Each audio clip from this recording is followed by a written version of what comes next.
bienvenue ce soir. On va chanter ensemble de tout notre cœur et on va se souvenir du prix payé, du tout accompli au bois.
au Seigneur. Bienvenue dans cette soirée. Un grand merci pour ce temps de chant, de bénédiction, de louange. J'aimerais vous parler aujourd'hui de comment sortir de la malédiction, comment sortir de nos échecs, comment sortir comme une trajectoire qui, nous semble-t-il, nous a été comme imposée dès notre naissance. On va prendre l'exemple d'un homme qui s'appelait Méphibosheth. On va le lire ensemble dans le 2e livre de Samuel au chapitre 4, verset 4. La Bible nous dit « Jonathan, fils de Saül, avait un fils perclus des pieds et âgé de 5 ans, lorsqu'arriva de Jizréel la nouvelle de la mort de Saül et de Jonathan, sa nourrice le prit et s'enfuit, et comme elle précipitait sa fuite, il tomba et resta boiteux. Son nom était Méphibosheth. Pourquoi vous parlez de Méphibosheth? Parce qu'il est comme le type de personnage, d'ailleurs c'est pas qu'un personnage, il a réellement vécu, pour qui tout a mal commencé dans sa vie. C'est le petit-fils du roi Saül. C'est le fils de Jonathan, l'ami du futur roi David, en tout cas au moment où c'est écrit. Et voilà que Saül, la Bible nous dit, va mourir, Saül et Jonathan vont mourir. Et on le sait, la suite de l'histoire nous le dit, parce qu'ils ont été rejetés de Dieu. C'est une autre royauté qui va arriver avec David.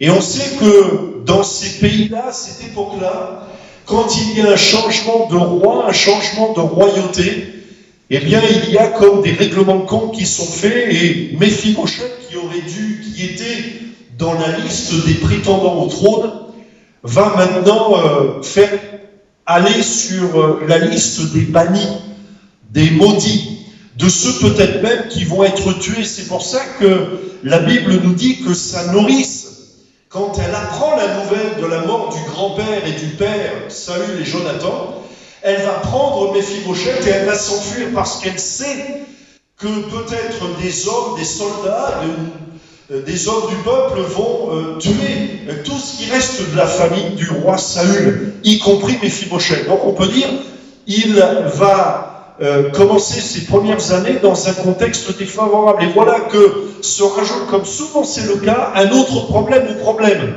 C'est-à-dire que sa nourrice va le prendre, va s'enfuir, et comme elle précipitait sa fuite, dans la précipitation, elle va tomber, ou plutôt elle va laisser Méphibosheth tomber, et qui, à cause de cette chute, eh bien, Méphibosheth sera boiteux des 2 pieds. Il sera boiteux toute sa vie. On pourrait dire de Méphibosheth, vraiment, ça a mal commencé. Et il y a des vies comme ça. D'ailleurs, on connaît l'expression « jamais 2 sans 3 ». Marquez que si on regarde pour Méphibosheth, on pourrait dire « bon, bah alors lui, ça va le démarrer ». Sa nourrice le précipite, enfin s'enfuit, et puis voilà qu'il lui arrive un accident. Jamais 203. Vous avez déjà entendu cette parole comme une parole de malédiction qui est susurrée aux oreilles de ceux à qui il y a des problèmes. Jamais 203. Ah, t'as un problème physique, mais attends, tu vas voir un problème financier, problème de couple avec les enfants, tu vois, il y en a d'autres. Jamais 203. Ou alors vous connaissez ce proverbe, pas de la Bible, ce proverbe, j'allais dire, qui circule. Qui vole un œuf, vole un bœuf. C'est-à-dire que là aussi, c'est comme si on inscrivait quelqu'un dans une ornière. C'est-à-dire qu'il a fait une erreur, il a volé un œuf. Et là, comment dirais-je, la mentalité, ou le vent souffle. Ah bah alors lui, ça y est, il a commencé à voler un œuf, qui vole un œuf, vole un œuf. C'est écrit en lui, c'est comme ça, il y a une trajectoire. Vous savez, une trajectoire, une vie, nos vies, la vôtre comme la mienne, qu'on le veuille ou pas, toutes nos vies sont comme lancées dans des trajectoires. Vous savez, quand on lance un objet, eh bien, on ne peut pas bouger la trajectoire. Et nos vies ont pris des trajectoires. Ont pris des trajectoires comme Méphibosheth, de choses que nous avons subies. Nous n'avons pas choisi nos parents, nous n'avons pas choisi notre famille, on n'a pas choisi notre lieu de naissance, on n'a pas choisi notre date de naissance, on n'a pas choisi la couleur de notre peau, etc., etc. Donc il y a un lancement, on est lancé dans une trajectoire. On n'a pas choisi la pauvreté ou la richesse, on n'a pas choisi de vivre dans une famille de mendiants, dans une famille de milliardaires, mais la trajectoire est lancée. Et puis, parfois, ce qui peut infléchir sur la trajectoire, ou ce qui se rajoute à la trajectoire, c'est les décisions que l'on prend, vous et moi, au quotidien. Les décisions que l'on prend dans l'enfance, dans l'adolescence, dans la jeunesse, le fait d'étudier ou pas, de travailler à l'école ou pas. Et là, normalement, les parents, ils m'encouragent. Des trajectoires que nous prenons. Nous pouvons prendre la trajectoire, alors qu'il vole un œuf, vole un bœuf, de commencer à voler, commencer à grappiller, commencer à mentir, puis il y a une trajectoire. Mais je trouve que c'est terrible de dire qu'il vole un œuf, vole un bœuf. Parce que c'est comme inscrire ce qui n'est pas, c'est comme écrire ce qui n'est pas encore écrit. C'est ce qu'on appelle le fatalisme. Et beaucoup sont victimes du fatalisme. Qui vole un bœuf, qui vole un œuf, bah il volera un bœuf. De toute façon, ça a mal commencé. Pour Méphibosheth, ça a mal commencé. Mais qu'est-ce que Méphibosheth? Mais plus tard, on le retrouvera dans la rue, Méphibosheth. Et encore, s'il est en vie, est-ce qu'à 25 ans, il sera encore en vie? Le pauvre Méphibosheth, on pourrait dire de lui, d'ailleurs c'est une expression parfois qui court, oh ben lui vraiment, décidément, il est né sous une mauvaise étoile. Hein. C'est ballot quand même. Et pour certaines personnes, la trajectoire, on pourrait dire, bah, c'est un de mal en pis. Malheureusement, c'est souvent la triste réalité. Prenez, allez, je vais vous faire un plat de cuisine, je commence à cuisiner à la maison. Alors je vais vous donner quelques ingrédients, vous allez voir le gâteau. Un mauvais environnement, une mauvaise éducation, un peu de mauvaise rencontre, on met un peu de piment avec des mauvaises fréquentations, et ça donne, ça trace le sillon, l'odeur en tout cas, d'une mauvaise trajectoire. Ça a mal commencé. La question, c'est comment se sortir. Vous savez, quand on lance un objet, comment infléchir la trajectoire? Comment empêcher la flèche d'aller là où elle a été lancée? C'est tout l'objet de cette prédication de ce soir. Comment sortir d'une mauvaise trajectoire quand on est sous-entendu, né sous une mauvaise étoile, ce que je ne crois pas. La Bible nous dit que nous pouvons nous remettre entre les mains de Dieu. Alors je vais prendre un exemple d'un cercle vicieux. Prenez l'exemple de l'Afrique du Sud. L'Afrique du Sud, pendant plus de 30 ans, c'est-à-dire une génération et demie, pendant plus de 30 ans, l'Afrique du Sud a été divisée par ce qu'on a appelé l'apartheid, c'est-à-dire une division violente de la société via la couleur de peau des citoyens de ce pays. C'est-à-dire que les Noirs étaient cantonnés à certaines parties du pays, n'avaient pas le droit d'aller dans d'autres parties, et les Blancs étaient eux-mêmes séparés. Ils étaient séparés. L'apartheid a créé une fracture terrible. C'est-à-dire que dès l'enfance, les enfants étaient marqués comme au fer rouge à cause de la couleur de leur peau. Le noir, il ira là, le blanc, il ira là. Il y avait une séparation terrible. Les gouvernants étaient toujours blancs. Les décisionnaires étaient toujours blancs. Ceux qui avaient l'argent, les exploitants, étaient toujours blancs. Les exploités étaient toujours noirs. Et voilà que vous imaginez les conséquences. Cette société, et on le voit, on l'a vu, pendant ces 30 ans, eh bien, ça a été comme un terreau dans lequel a poussé le germe de la violence, de la haine, de la honte, de la vengeance. Vous imaginez les Noirs, vous imaginez les Blancs, sans même se connaître. Ils se haïssaient avant même de se connaître. C'était terrible, la violence, la haine. Et voilà que en 1994, après 4 ans de négociations, se sont déroulées les premières élections multi-ethniques permettant l'accession à la présidence de Nelson Mandela, un homme noir. Chose incroyable, dans ce pays où vivait depuis plus de 30 ans, il y avait comme cette, comment dirais-je, ce cloisonnement impénétrable, il y avait ce mur infranchissable. Si tu es noir, tu n'accéderas jamais à une autorité, et si tu es blanc, ne touche pas à ce qui est noir, de peur que tu ne te souilles. C'était en gros, c'était un petit peu ça. Et voilà que ce pays accède à la présidence, à l'homme d'autorité, Nelson Mandela, dont vous avez tous entendu parler. Et voilà que Nelson Mandela, arrivé à la tête de ce pays, s'est retrouvé dans une situation très inconfortables. Parce que lui, son but, c'était, mais comment faire pour réconcilier l'irréconciliable? Imaginez qu'autour de lui, eh bien, il y avait ce qu'on pourrait appeler ses amis, sa garde rapprochée, dont certains, pas tous bien sûr, mais certains pouvaient véhiculer un message de haine, de vengeance, en disant, écoute Nelson, maintenant qu'on est au pouvoir, on va faire payer aux Blancs ce qu'ils nous ont fait subir pendant plus de 30 ans. Ce qui aurait été presque un discours presque écoutable, en disant, bah oui, au fond, vous voyez, ce sentiment de vengeance. Seulement, Nelson Mandela, lui, avait une vision à plus long terme, en disant, non, je veux réconcilier ces deux pays. Comment faire? Alors il y avait deux options. La première option, la vengeance, faire couler le sang, couper les têtes, la revanche, avec son lot de violence. C'était une option que Nelson Mandela n'a pas choisie. Il a choisi une autre voie, la réconciliation, la guérison du pays pour engendrer la confiance et l'espérance. Vous voyez ce que je suis en train d'essayer de vous expliquer? C'est-à-dire que la trajectoire de ce pays était lancée. C'était lancé. D'ailleurs, les commentateurs extérieurs auraient pu prédire.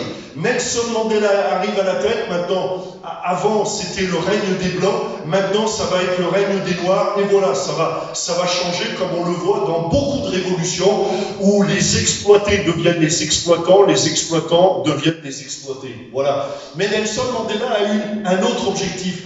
Mais il a utilisé une autre arme. Une arme qui a permis d'infléchir la trajectoire de ce pays qui, sinon, était condamné à ce qu'on aurait pu appeler une guerre civile, une guerre fratricide entre membres d'un même pays. D'ailleurs, on l'a vu dans d'autres pays comme le Rwanda ou d'autres pays, où dans un même pays, deux ethnies se sont, écorchées à coups de serpe. Mais voilà que Nelson Mandela, au lieu de sortir la hache, va sortir une autre arme. Et il va sortir l'arme du pardon. Le pardon.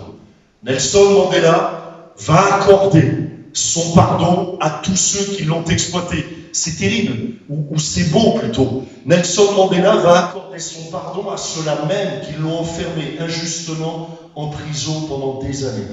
Nelson Mandela a exercé ce qu'on appelle le pardon. Le pardon a été le seul moyen, et il est le seul moyen de restauration permettant une réconciliation nationale. Combien de conflits dans le monde? On parle beaucoup de la Covid-19, mais savez-vous combien de gens meurent tous les ans dans le monde à cause de conflits armés? Dans le monde entier.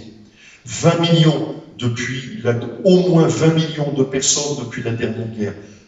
20 millions de personnes, au moins tous les ans, meurent depuis toutes ces années. Combien de conflits ethniques dans un même pays? Pourquoi? Parce que la violence, la faute, la blessure engendrent la revanche, la vengeance. On voit même dans une même famille parfois combien de conflits familiaux explosent. Un frère, une sœur, un père, une mère, des parents, leurs enfants, des familles qui explosent à cause de quoi? De semences, vous savez, de trajectoires, de mauvaises paroles, de mauvaises actions qui ont blessé l'un, qui ont fait du tort à l'autre. Et puis, voyez-vous, quand il n'y a pas de pardon, il n'y a pas de réconciliation. Et Nelson Mandela a choisi la voie du pardon. Alors revenons à Méphibosheth. Comment ça va se terminer pour Méphibosheth? Méphibosheth, lui aussi, il aurait pu grandir dans un esprit de revanche, de vengeance, en disant au roi David, ou plutôt, vous savez, en cultivant dans son cœur, mais David, un jour je le tuerai, comme mon grand-père il est mort, comme mon père il est mort, moi je tuerai David pour reprendre la couronne. Il aurait pu, c'eût été presque légitime. Mais la Bible nous dit que Méphibosheth, il a mal commencé. Il arriva, la Bible nous dit, on l'a lu tout à l'heure, qu'il était âgé de 5 ans. Vous imaginez 5 ans quand il a été perclus des pieds. Et à l'âge de 5 ans, on a appris de Jisréel, la nouvelle de la mort de Saül. Jisréel, ça signifie Dieu sème. Mais là, la semence qui a été semée dans le cœur de Jisréel, ou plutôt de Méphibosheth, plusieurs semences, ça a été la semence de la honte, Il est le petit-fils du roi déchu, le rejeté par Dieu, la semence de la culpabilité, la semence de la colère à cause de ce handicap, boiteux à vie à cause de la faute d'une nourrice. C'est terrible, parce que la nourrice, c'est celle-là même qui aurait dû le protéger. D'ailleurs, si on regarde d'un autre point de vue, au fond, il est tombé parce que justement, elle a essayé de le protéger. Mais voyez, parfois, on n'a pas le même point de vue sur la même situation. La nourrice aurait pu dire, mais moi j'ai tout fait pour essayer de le garder en vie. Et puis Méphibosheth aurait pu dire, d'un autre point de vue, mais c'est à cause d'elle que je suis perclus des pieds.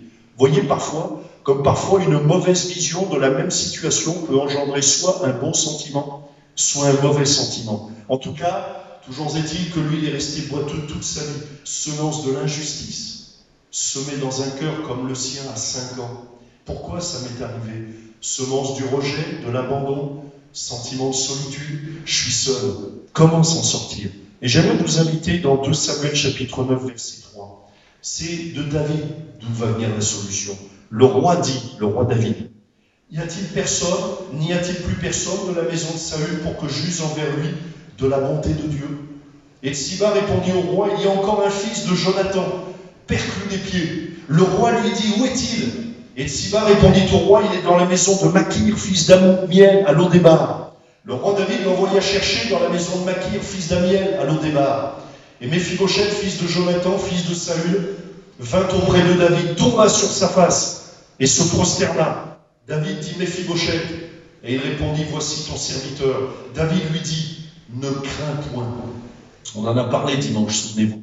Ne crains point, car je veux te faire du bien à cause de Jonathan ton père. Je te rendrai toutes les terres de Saül ton père, et tu mangeras toujours à ma table. Il se prosterna et dit, qu'est ton serviteur pour que tu regardes un chien mort tel que moi? Vous voyez un petit peu l'image que Méphibosheth a de lui-même. Mais qu'est-ce que toi, un roi, tu regardes un homme comme moi, un chien mort? Vous voyez, parfois comme des semences même nous donnent de nous-mêmes, construisent comme une mauvaise image.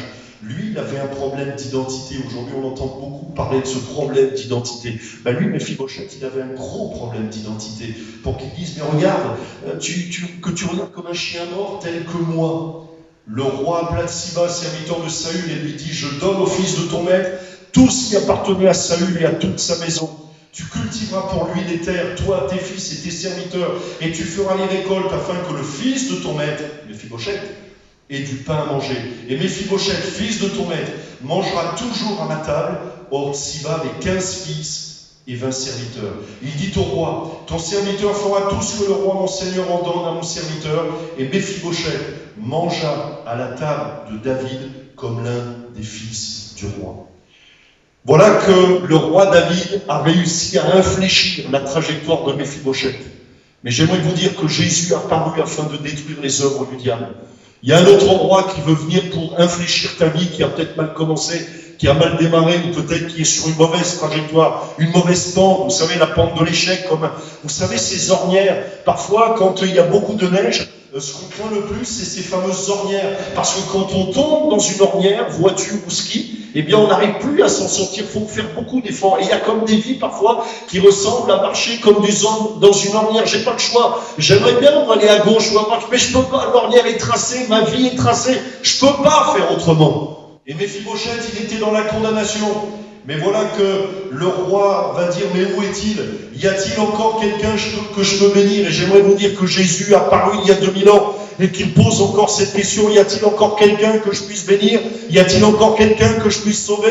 Y a-t-il encore quelqu'un que je puisse guérir? J'aimerais vous dire que cette question, elle traverse l'écran de votre ordinateur, votre télévision, et que vous puissiez la recevoir dans votre cœur comme une parole de Dieu. Y a-t-il encore quelqu'un que je puisse bénir, sortir de l'ornière? Voilà la parole du roi qui résonne, la parole de Jésus qui résonne. Y a-t-il encore un pécheur que je puisse sauver, un esclave que je puisse libérer? Y a-t-il encore un malade que je puisse libérer, que je puisse guérir? C'est la question que pose Jésus. Et la clé, c'est le pardon. Méphibosheth aurait pu verrouiller la situation en disant à David, mais t'es qui toi? T'es celui à cause de toi, mon grand-père il est mort. À cause de toi, mon père il est mort. Mais Méphibosheth a réalisé, il était dans ce qu'on appelle la repentance.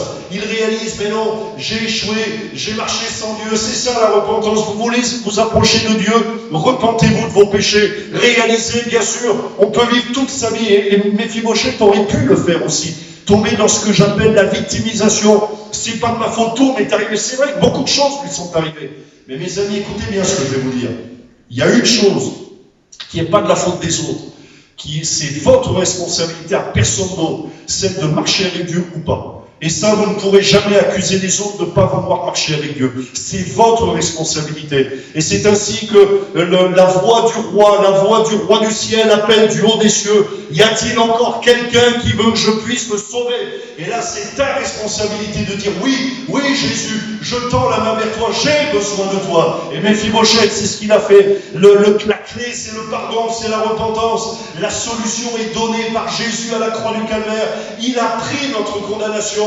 Écoutez bien, Jésus a paru. Moi, j'aime les fêtes de Noël. Ça va bientôt être les fêtes de Noël. Et j'aime beaucoup Noël parce que Noël, c'est l'apparition de Dieu sur la scène du monde. Jésus a paru afin de briser. Et ce qui a permis à Méphibosheth d'expérimenter la bénédiction, c'est qu'il ne s'est pas allé. Vous voyez, il aurait pu être esclave de l'arrogance, de la haine, de la vengeance, mais il réalise que le roi lui tend la main.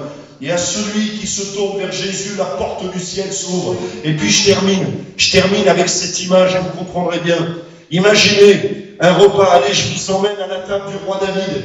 Imaginez, on est tous à table et on est à la table du roi parce que peut-être on est des notables, on est des nobles, on est des guerriers, on est des vainqueurs, des généraux. Imaginez, David, il est là. Il est à table, à la table du roi, parce qu'il est le roi des rois. Les musiciens peuvent s'installer. Il est le roi. Et voilà que il est le roi d'Israël. Il n'est pas le roi des rois, c'est Jésus le roi des rois. Mais voilà que David est installé à table. Et puis autour de lui, il y a ses proches conseillers, il y a sa garde rapprochée. Et puis tout le monde est installé. Et puis imaginez qu'à la table ce jour-là, il y a une chaise qui reste vide. Et puis à un moment donné, on entend dans la salle quelqu'un qui arrive en boitant, qui fait une drôle de démarche. Normalement, la démarche qu'on attend, c'est comme le général Joab qui marche rempli d'assurance, parce que c'est un guerrier, la famille de David, les héros qui sont là, et puis ils arrivent à la table, ils posent l'épée avant d'aller à table, et ils sont des héros vainqueurs. Mais voilà qu'arrive à la table quelque chose d'étonnant. Quelqu'un qui arrive perclus des pieds. Voilà, il est boiteux.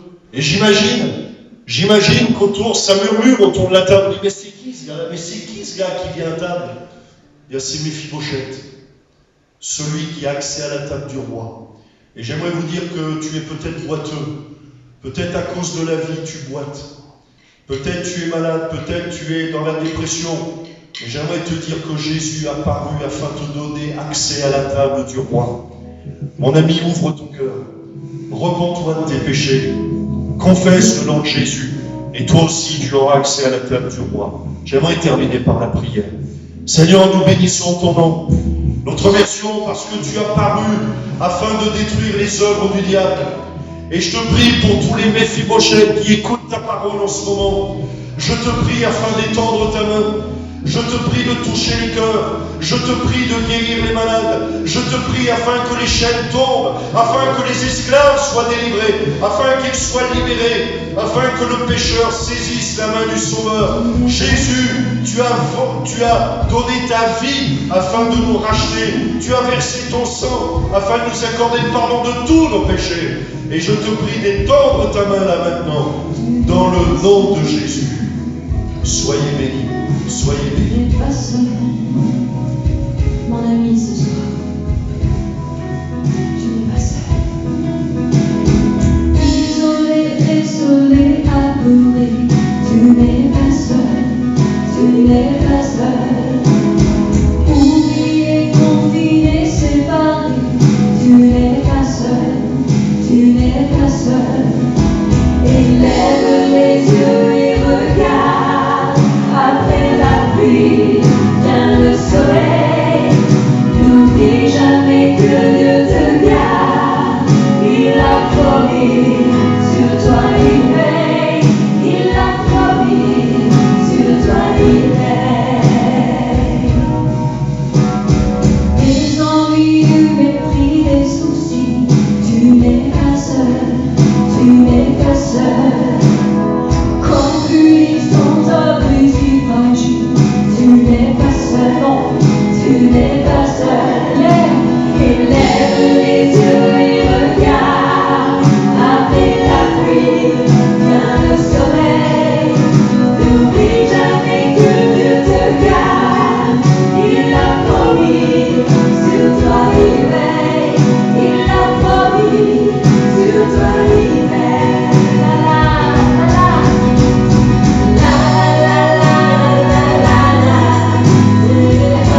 seul, tu n'es pas ton Dieu